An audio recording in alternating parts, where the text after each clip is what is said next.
Number 3। Number 3 আপনি বলেন। জি, আমি একটু জানতে চাচ্ছি, আমি যে জয়েন হলাম, এখান থেকে কি আপনি আমার আইডেন্টিফিকেশন বলতে পারবেন? দ্যাট মিন্স আমার নাম কি, আমার লোকেশন? কেন আপনি কি এমন কিছু বলবেন যেটা মানে আমি আপনার আইডেন্টিফিকেশন জেনে ফেললে সমস্যা হবে? না, এটা আমি জাস্ট জানার জন্য। আমি তো একটা ছদ্মনামে এখানে আসছি। তো আপনারা কি সেখান থেকে কি আমার নাম অথবা আইডেন্টিফিকেশন কোনোভাবে বের করতে পারেন, অথবা এরকম কি করা যায় কিনা? কিছু কিছু ক্ষেত্রে পারা যায়, কিছু কিছু ক্ষেত্রে পারা যায় না। এটা না, একটু আমারটা ডিটেইলস আমারটা ব্যাপার। বলতেছি। আপনারটা আপাতত আমি যেমন জানতে আমি পারছি এখন, না। আপনারটা জি, আপাতত আমি জানতে পারছি না। আচ্ছা, কিন্তু আপনি চাইলে আমার এগুলো বের করতে পারবেন, তাই তো? না, আমি চাইলেই যে বের করতে পারবো সেরকম কিছু না। মানে এখান থেকে আমার নাম কি সেটা কি বের করা যাচ্ছে, না, অথবা আমার আপাতত বের করা লোকেশন? যাচ্ছে না। আপাতত আপনার নাম বা আপনার লোকেশন বের করা যাচ্ছে না আপাতত। আচ্ছা, আচ্ছা, আচ্ছা, ওকে। আচ্ছা, আমি যেটা বলতে চাচ্ছিলাম সেটা হচ্ছে যে নামাজে যে দুরূদ ইব্রাহিম পড়া হয়, হ্যাঁ, আপনি তো হ্যাঁ, সেটা বলেন, জানেন, দুরূদ বলেন। ইব্রাহিম হ্যাঁ, জানেন, বলেন, জানেন সম্ভবত। বলেন। তো হ্যাঁ। সেটা নবী মোহাম্মদ সাল্লাল্লাহু আলাইহি সাল্লাম কি ওইটা পড়তেন নামাজে, নাকি না ওনার মৃত্যুর পরে এটা মুসলমানরা পড়ে? এই বিষয়টা তো আমি ভাই ভালোভাবে বলতে পারবো না। আহ, আমার যেটা এখন যেটা ধারণা সেটা হচ্ছে যে এটা ওই সময় আগে থেকে পড়া হতো। আহ, এই ধরনের কিছু দরুদ ইব্রাহিম আগে থেকে পড়া হতো, কিন্তু আমার কাছে এই মুহূর্তে তো রেফারেন্স আমার কাছে নাই। যদি আপনি আমাকে এই আচ্ছা, আমি জিনিসটা আপনাকে আরেকটু বলেন, স্পেসিফিকলি বলি তাহলে যে হয়তো ভবিষ্যতে আমি নামাজে নামাজে ভবিষ্যতে হ্যাঁ, বুঝতে পেরেছি, আপনার প্রশ্নটা বুঝতে নামাজে পেরেছি। বসে যা, যে আমরা পড়ি যে আল্লাহুম্মা সাল্লি আলা মুহাম্মাদি ওয়া আলা আলি মুহাম্মদ, হ্যাঁ, কামা সাল্লাইতা আলা ইব্রাহিম ওয়া আলা আলি ইব্রাহিম, ঠিক আছে? এই কথা, হ্যাঁ, এই দুরূদটা যে পড়া হয়, এটা তো হযরত মুহাম্মদ সাল্লাল্লাহু আলাইহি সাল্লামও পড়তেন, তাই না? হ্যাঁ, হ্যাঁ, জি, হ্যাঁ, বলেন, উনি বলেন। উনিও পড়তেন এবং আমরাও পড়ি, তাই তো? ঠিক হ্যাঁ, কি না, হ্যাঁ, নাকি না বলেন। উনি হ্যাঁ, পড়তেন না আমরা পড়ি? মানে উনি ব্যাপারটা কি পড়তেন। উনি, জানতে চাচ্ছি আমি, উনিও পড়তেন কি না সেটা জানতে চাচ্ছি, নাকি না উনি পড়তেন না আমরাই পড়ি? উনি তো পড়তেন বলেই তো আমার এই মুহূর্তে মনে হচ্ছে। আচ্ছা, যদি উনি পড়তেন তাহলে এই কথাগুলোর অর্থ কি, অর্থ কি আপনি জানেন? যে লাইনটা আমি আরবি যে সেন্টেন্সটা বললাম, এটার অর্থ কি আপনি জানেন? অর্থ ভাই আমি আগে পড়েছিলাম, এই মুহূর্তে তো মনে পড়ছে না। আপনি আমাকে অর্থটা চাইলে বলতে পারেন। আচ্ছা, আমি যেটুকু জানি এটার অর্থ হলো যে, হে আল্লাহ, আপনি নবীর উপর আল্লাহুম্মা সাল্লাল্লাহু মুহাম্মাদি ওয়া আলা আলি মুহাম্মদ, হ্যাঁ, কামা সাল্লাইতা আলা ইব্রাহিমা, হ্যাঁ, মুহাম্মদ সাল্লাল্লাহু আলাইহি সাল্লামের উপর শান্তি বর্ষণ করুন এবং ইব্রাহিম আলাইহিস সালামের উপরে শান্তি বর্ষণ করুন। এই ধরনের একটা কিছু হবে অর্থটা। আচ্ছা, তাহলে আমার কথা হচ্ছে যে হযরত মুহাম্মদ সাল্লাল্লাহু আলাইহি সাল্লাম নিজেই যদি এটা নামাজের মধ্যে পড়তেন এই দুরূদটা, তাহলে উনি নিজেই কি নিজের উপরে দোয়া করতেন? কারণ এই দোয়াটা তো আমরা করি ওনার ওনার উপরে নামাজের সময়। এমন হতে পারে, যেমন ধরুন সূরা ফাতিহা যদি আপনি পড়েন তাহলে সূরা ফাতিহা যেহেতু আল্লাহ পাক নাজিল করেছে এবং সূরা ফাতিহার ভিতরেই আবার দেখা যাচ্ছে যে আল্লাহর কাছে সাহায্য প্রার্থনা করছে বা আল্লাহর কাছে প্রার্থনা করছে। আল্লাহ পাকই কোরআন নাজিল করেছে। কোরআনের সর্বপ্রথম সূরা হচ্ছে সূরা ফাতিহা। সেই সূরা ফাতিহার ভিতরে দেখা যাচ্ছে যে আল্লাহ পাকের বক্তব্য হচ্ছে, হে আল্লাহ পাক, তুমি আমাদের এটা করো, তুমি আমাদের আল্লাহর কাছে প্রার্থনা।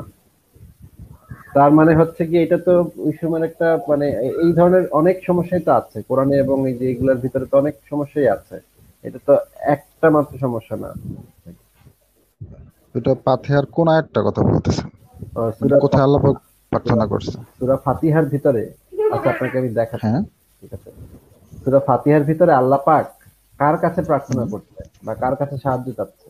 সূরা ফাতিহা দিয়ে যে আল্লাহ পাক যে সেখানে নাজিল আল্লাহ করলেন। আল্লাহ সাহায্য চায়, এরকম আচ্ছা, কিছু সূরা আছে কি? ফাতিহাটা আমি আপনাকে দেখাচ্ছি। ঠিক আছে, দেখাচ্ছি। এক সেকেন্ড দাঁড়ান।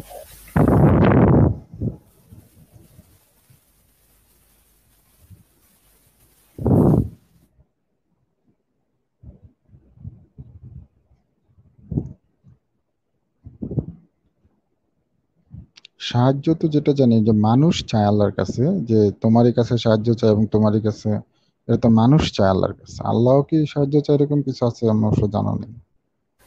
আচ্ছা, এটা এটা হচ্ছে কোরআন সংকলন এবং পরিমার্জনের ইতিহাস, আমার একটা লেখা থেকে, এখান থেকে দেখেন বেশ কয়েকটা উদাহরণ দেখাবো আমি, যেটার ভিতরে আপনি দেখতে পাবেন। না, এই যে আপনি আমাকে ভাই আলহামদুলিল্লাহ আমি সূরার ভাই সূরা ভাই ভাই, ফাতিহার একটু অর্থটা দেখেন। একটু একটু নিজেকে একটু মিউট রাখেন, আমার কথাটা শেষ করতে দিন, তারপর আপনি আবার কথা বলুন। ঠিক আছে? এটা হচ্ছে সূরা ফাতিহা। পরম করুণাময় অসীম দয়ালু আল্লাহর নামে শুরু করছি। আল্লাহরই জন্য সমস্ত প্রশংসা, যিনি মহাবিশ্বের রব, যিনি পরম করুণা দয়ালু, অতিশয় করুণাময়, যিনি বিচার দিনের মালিক। এই কথাগুলো আল্লাহর যে কিতাব, সেই কিতাবের ভিতরে লেখা আছে। আল্লাহ পাক এটা নাজিল করেছেন মানুষের জন্য। হুম হুম সেটার ভিতরে আল্লাহ পাক বলতেছে, আল্লাহর জন্য সমস্ত প্রশংসা, যিনি বিশ্ব জগতের রব, যিনি পরম দয়ালু, অতিশয় করুণাময়। আল্লাহ পাক বলতেছে, যিনি বিচার দিনের মালিক। আল্লাহ পাক বলতেছে, হুম। আমরা আপনারই ইবাদত করছি, আমরা আপনারই ইবাদত করছি এবং আপনারই নিকট সাহায্য চাচ্ছি। কার কাছে কে সাহায্য চাচ্ছে? আল্লাহ পাক না কার না কাছে না, সাহায্য চাচ্ছে? এটা তো আল্লাহ পাক বলতেছে না, এটা হচ্ছে যে মানুষ বলতেছে যে আমরা তাহলে এই আপনাকে বলতে কোরআনটা এটা কি আল্লাহর মানুষের কথা। লেখা? কোরআনটা কি মানুষের লেখা নাকি আল্লাহ পাকের লেখা? না, এটা তো হইলো সাহিত্যের ভাব, কিন্তু না না না, ভাবার্থে ভাবে নিতে সাহিত্যের হয়। ভাব কি? সাহিত্যের ভাব কি?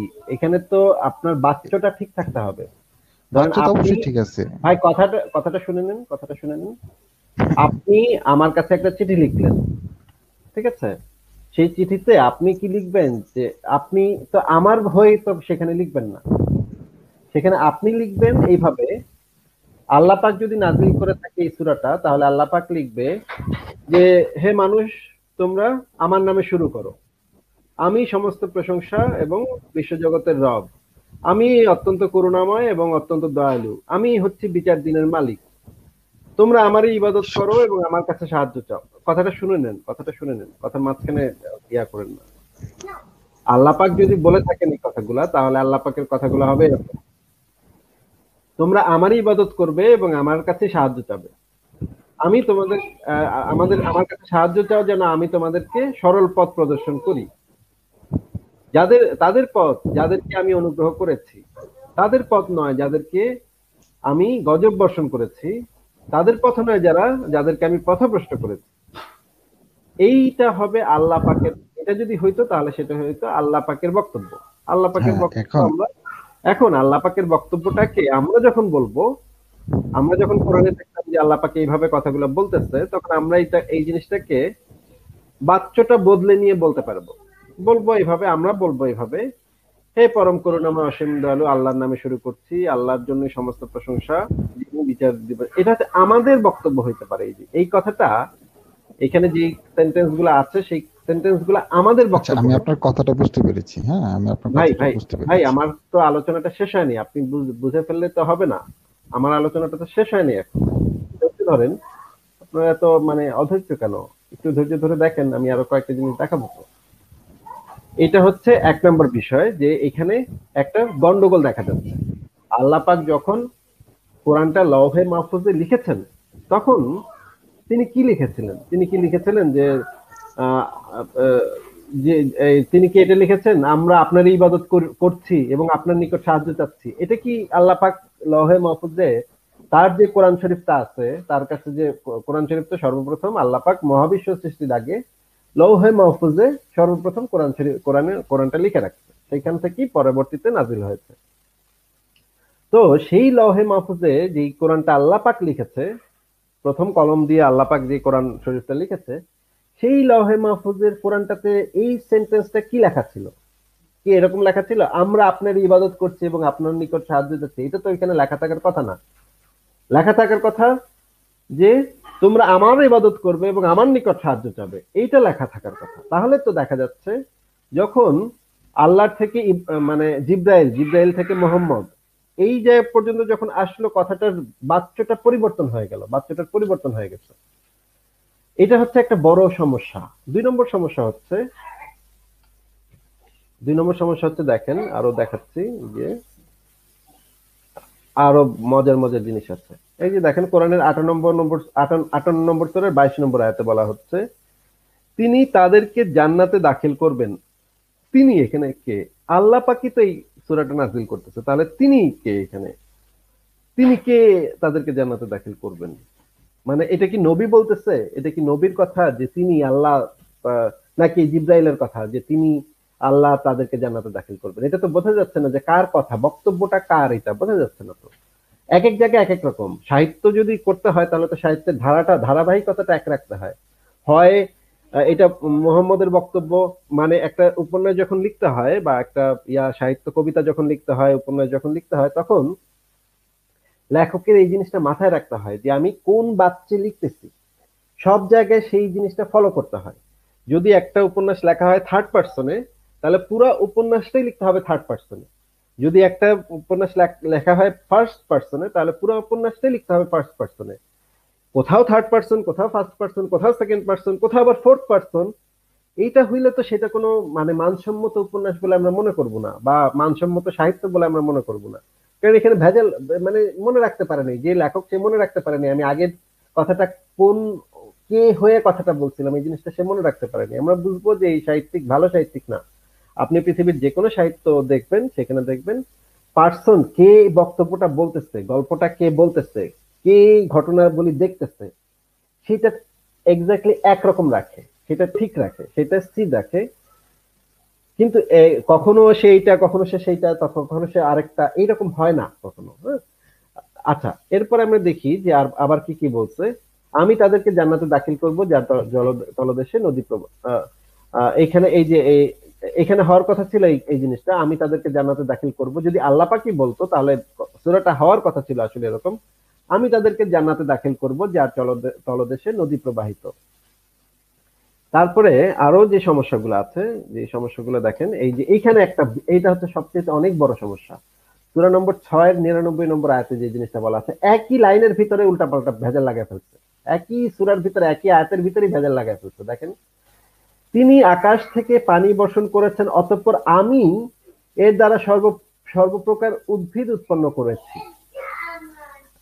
এইখানে তিনিটাকে, মানে একই সেন্টেন্সের ভিতরে ভেজাল করছে। মানে মোহাম্মদ একই সেন্টেন্সের ভিতরে, ওইটা তো ধরা গেল যে সূরা, এক একটা সূরা এক এক সময় নাজিল হয়েছে, 2-3 বছর পরে আরেকটা সূরা নাজিল হয়েছে, মোহাম্মদের হয়তো খেয়াল ছিল না যে কি হিসেবে সূরাটা নাজিল হচ্ছে। এটা হয়তো বিলা গেছিল, মোহাম্মদ এত বয়স হয়েছে, বিলা গেছে। ঠিক আছে, এটা মানলাম, ঠিক আছে, বিলা গেছে। কিন্তু এইখানে তো একই সেন্টেন্সের ভিতরে দুইটা ব্যক্তি। দেখেন, তিনি আকাশ থেকে পানি বর্ষণ করছেন, এখানে তিনিটা কে? তিনি নিশ্চয়ই আল্লাহ পাকই হবেন। আল্লাহ পাক ছাড়া তো আর কেউ আকাশ থেকে পানি বর্ষণ করতে পারে না। তিনি আকাশ থেকে পানি বর্ষণ করেছেন, অতঃপর আমি এর দ্বারা সর্বপ্রকার উদ্ভিদ উৎপন্ন করেছি। এখানে আমিটাকে, আমি হচ্ছে, যদি এটা মুহাম্মদ হয়ে থাকে, মুহাম্মদ তো উদ্ভিদ উৎপন্ন করতে পারে না। এটা তো আমিও আল্লাহ, তিনিও আল্লাহ এখানে। ভাই, আপনি কি এই আয়াত দেখতে পাচ্ছেন? হ্যাঁ, আমি আমি শুনতেছিলাম, কিন্তু এখানে যে কথাটা হচ্ছে সেটা হচ্ছে যে আহ, যখন একটা বারবার আমি আমি বলি, আমি এটা করছি, আমি সেটা করছি, তখন কিন্তু ওই জিনিসটার মাধুর্যতা থাকে না।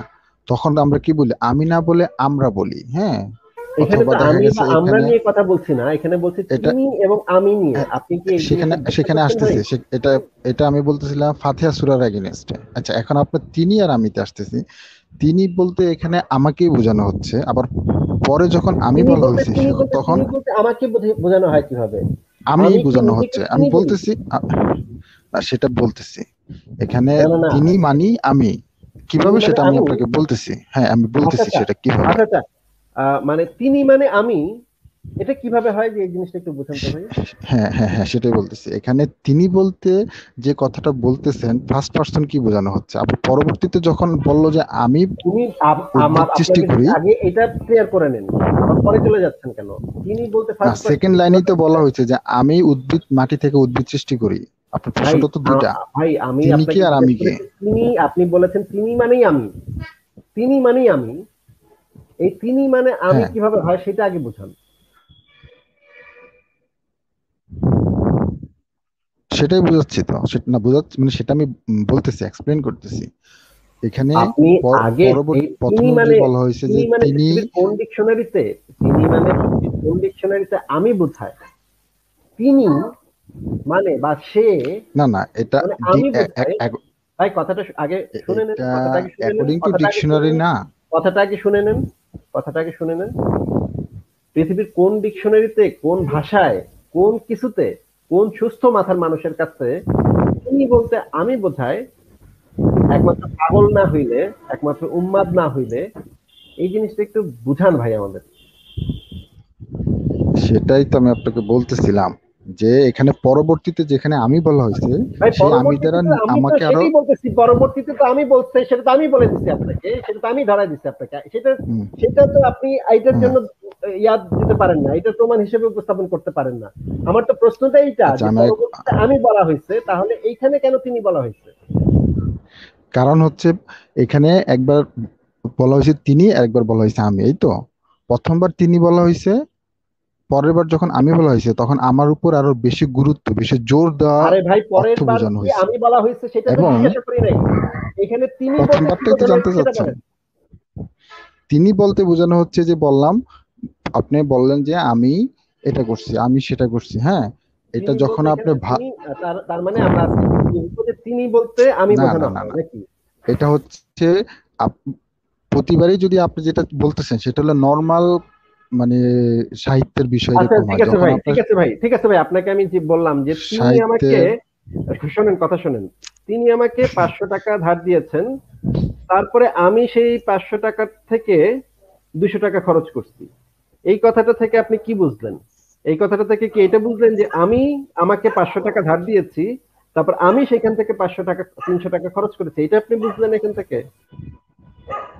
আচ্ছা, আমি আপনার সাথে এই একটু পরে কথা বলবো, ঠিক আছে? আমি এখন একটু ভাই রাখতে হচ্ছে। ভাই ভাই তাহলে আমি আপনি পরে একদিন যুক্ত হয়ে এক্সপ্লেইন ও, করবো, হ্যাঁ। ও ভাই থ্যাংক ইউ, মানে থ্যাংক ইউ। দেখেন, চিন্তা করেন কি রকমের মানে পাগল হইলে লোকে বলতে পারে যে তিনি বলতে আমি বোঝানো হয়েছে, তিনি নাকি আমি। ভাই কি রকমের পাগল ভাই, কি রকমের পাগল হইলে মানুষ এই ধরনের কথা বলতে পারে ভাই, কি রকমের মানে মাথা নষ্ট ভাই। আবার মানে কাইটা পড়লো আর কি, এখন বিপদ দেখে কাইটা পড়লো ভাই, কি একটা অবস্থা ভাই। আচ্ছা অমিত ভাই আমাদের সাথে যুক্ত হচ্ছেন, অমিত ভাই আপনি কি আছেন? হ্যাঁ, আমি আছি আসিফ ভাই। ভাই আমি বলেন আমি তো অমিত শুনছি। ভাই, মেজাজটা খারাপ হয় না হয় কি করব ভাই, বলেন তো ভাই। মানে ধরুন আপনি এখন বলবেন যে আসিফ ভাই, ধরুন আপনি বললেন যে আমি একটু ব্রেক নিতে যাচ্ছি, আপনি এরকম ভাবে বলবেন যে তিনি একটু ভাবছেন যে ব্রেক নিতে যাবেন। কি বলবো ভাই, মানে মানে না মানে মেজাজটা খারাপ হয়ে যায় ভাই। এরা যে কি খায়, এরা যে কি খায় এত বুদ্ধি হয় ওদের, এই জিনিসটা বুঝি না ভাই। ওরা কি লবণ খায়, আয়োডিন যুক্ত লবণ কেন খায় না? বাংলাদেশে তো বাধ্যতামূলক করা উচিত আয়োডিন যুক্ত লবণ। তিনি বলতে নাকি আমি বোঝায়, অমিত ভাই তিনি বলতে কেমনে আমি বোঝায় বলেন তো ভাই, কি কি আর আমি কি? আসিফ ভাই, আমি বাইরে থেকে শুনছিলাম, আর এখানে দেখুন, এখানে কমেন্ট সেকশনটাও দেখবেন অসাধারণ কিছু কমেন্ট চলছে এই কমেন্ট সেকশনে।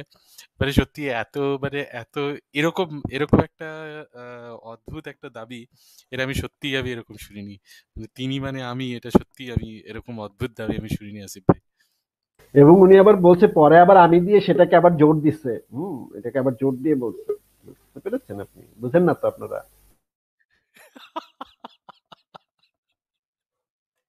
ওরে বাপরে! ভাই দারুণ সুরাটে কথা কথা আসিফ ভাই। এই যে আয়াতটা একটু পড়ি দেখেন, এই যে দেখেন, তিনি আকাশ থেকে পানি বর্ষণ করেছেন, অতঃপর আমি এর দ্বারা সর্বপ্রকার উদ্ভিদ উৎপন্ন করেছি। মানে তিনি এখানে পরিষ্কার বোঝা যাচ্ছে তিনি একটা আলাদা পার্সন, আমি একটা আলাদা পার্সন। মানে এখানে দুইজন ব্যক্তির কথা আসলে বলা হচ্ছে। তিনি একজন, মানে তিনি যদি আল্লাহ হয় তাহলে আমিটা হচ্ছে মুহাম্মদ, আর আমিটা যদি আল্লাহ হয় তাহলে তিনি হচ্ছে আরেকজন জিব্রাইল, বা আল্লাহর উপরে নিশ্চয়ই আরো আরো কোনো আল্লাহ আছে, সেই আল্লাহর কথা বলতেছে নিশ্চয়ই আল্লাহ পাক। যে তিনি আল্লাহ পাকের উপরের যে আল্লাহ পাক আছে, আল্লাহ পাকের উপরে বস যে আছে, তার কথা বলতেছে যে সে আকাশ থেকে পানি বর্ষণ করছে, অতঃপর মানে এই আমি মানে আল্লাহ পাক এর দ্বারা সর্বপ্রকার উদ্ভিদ উৎপন্ন করেছি। এইটাই তো এটার লজিক্যাল ব্যাখ্যাটা হতে পারে, এছাড়া তো এটার আর কোনো ব্যাখ্যা হতে পারে না, তাই না ভাই? নিশ্চয়ই আসিফ ভাই, হ্যাঁ, অবশ্যই, অবশ্যই, অবশ্যই। কিন্তু আসিফ ভাই, এরকম ডিসক্রিপেন্সি কেন, এরকম ইনকনসিস্টেন্ট, মানে কনসিস্টেন্সির অভাব কেন, এরকম ইনকনসিস্টেন্সি কেন? মানে এখানে অনেক, মানে কোরআনের ভিতর তো অনেক ধরনের ইয়া আছে, ভুলভাল আছে, সেই ভুলভাল গুলা তো আসলে মোহাম্মদ তো ছিল অশিক্ষিত ব্যক্তি। হ্যাঁ, তিনি যে ওইখানকার যে কবিরা ছিল, সেই কবিদের মুখে থেকে শুনে শুনে সেই কবিতাগুলো ইয়া করছে। এখন এই কারণে তার এই যেগুলা বাচ্চাতে ভুলভাল হয়ে যেত, এবং অনেক সময় ছন্দে ভুল হইতো, অনেক সময় বাচ্চে ভুল হইতো। তখন যেটা হইতো, আচ্ছা তার আশপাশের কিছু লোকজন তাকে একটু কারেক্ট করে দিত, হ্যাঁ, যে এটা এইভাবে না, এইভাবে। কিন্তু তখন হচ্ছে কারেকশন করে দিত, তখন আবার সে আবার সেটাকে শুদ্ধ করে নিত। এটার উদাহরণ আছে যে শুদ্ধ করে দিচ্ছে, দু একজন এসে শুদ্ধ করে দিচ্ছে তাকে, হ্যাঁ। তো এইটার ভিতর দিয়ে এই যে কিছু কিছু জিনিস রয়ে গেছে, যে এই জিনিসগুলা আর শুদ্ধ করেনি। আচ্ছা আচ্ছা আচ্ছা, ওই জিনিসগুলো কিছু কিছু ওই কলকিয়াল ইয়েতে ওগুলো রয়েই গেছে হয়তো, মানে মুখে মুখে ওইগুলো হয়তো রয়েই গেছে, ওই ইয়েতে হয়তো ওগুলো রয়েই গেছে। বুঝেছি আসিফ ভাই। হুম। অমিত ভাই, আপনি তো এসছেন, আপনি কি তো থাকবেন তো নাকি? হ্যাঁ আমি আছি, আছি, অবশ্যই তাহলে আছি। অমিত ভাই, আমি তাহলে একটু ঘুরে আসি, তাহলে আপনি একটু একজন একজন তাহলে করে আপনি দিতে তিনি পারেন। বলেই যান, একটুখানি তিনি বলেই যান, হ্যাঁ, তিনি একটু ঘুরে আসবেন এরকম হ্যাঁ, বলছি। তিনি একটু ঘুরে আসছি, তিনি একটু ঘুরে আসছি, তিনি একটু সিগারেট খেয়ে আসছি। ঠিক আছে, এটা কিন্তু আমি না ভাই, তিনি। আচ্ছা আসিফ ভাই, যান, এখানে তিনি আছেন, এখানে তিনি অমিত মন্ডল আছেন, কিছু অসুবিধা নেই আসিফ ভাই। ঠিক আছে, আমরা একটুখানি পরবর্তী, sorry, I am extremely sorry.